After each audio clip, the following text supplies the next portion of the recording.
কথা ছিল, কিন্তু আমার বিষয় হচ্ছে যে যদি কালীচরণ বাবু, আমি শুনলাম তিনি নাকি একজন WBCS অফিসার, তিনি চাকরি ছেড়ে দিয়ে ওনার OSD হয়েছিলেন, তাকে যদি ধরা হয় তাহলে আজকে যে মন্ত্রী যার সই ছিল মিস্টার ফিরহাদ হাকিম, আপনি কেন কি করে, আপনি পার পাবেন কি করে, বা আপনাকে ছাড়া হবে কেন? এটা কিন্তু বাংলার মানুষের প্রশ্ন। আপনাকে কিন্তু ছাড়া হবে না।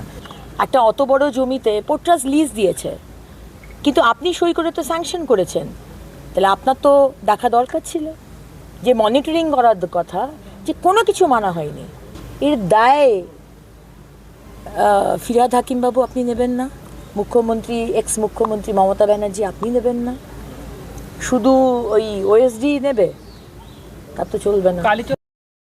প্রত্যেকটাই গুন্ডাগর্দি করবেন, আপনার ভোট ব্যাংকে আপনার ভোট পাবো আমি, সেই জন্য আপনি আমার রেলের কামরাগুলো করবেন, পাথর ছুড়বেন, বাসগুলো ভাঙবেন, লাইট জ্বালিয়ে দেবেন, মানুষকে অত্যাচার করবেন, আর আপনার কোনো কিছু হবে না।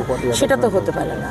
আপনি করুন, অবশ্যই ভাঙচুর করুন, রেল স্টেশন করুন, আগুন জ্বালিয়ে দিন, কিন্তু আপনার যা যা প্রপার্টি আছে সেগুলো আমরা কনফিসকেট করব।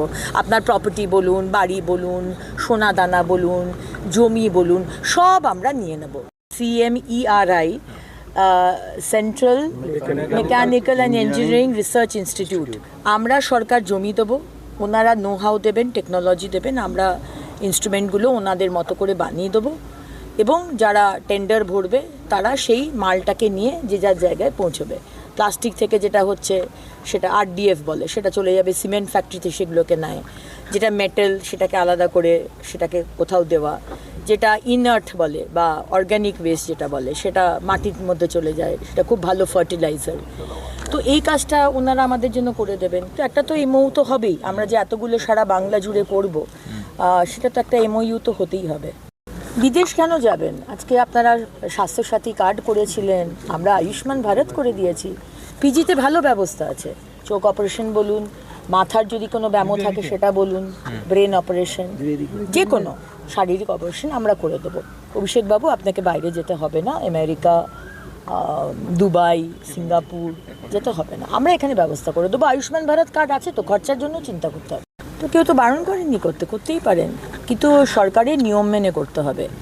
রাস্তা বন্ধ করে মানুষকে বিরক্ত করে, সবাই তো আর আপনার দলের নয়। যারা আপনার দলের সমর্থন করেন না, আপনি তাদেরকে ডিস্টার্ব করবেন কেন? আমরা ওই সরকার নই যাকে 15 বছর আপনারা দেখেছেন কথায় কথায় মাননীয় মুখ্যমন্ত্রী সেই সময়কার লিডার অফ অপোজিশনকে এতে যেতে হয়েছিল হাইকোর্টে পারমিশন নেওয়ার জন্য। আমরা সেই সরকার নই। আমরা মুখ্যমন্ত্রী, এক্স মুখ্যমন্ত্রী মমতা বন্দ্যোপাধ্যায় বা তৃণমূল বা CPM বা কংগ্রেস কারুর মুখ বন্ধ করে আমরা রাজনীতি করতে আসিনি।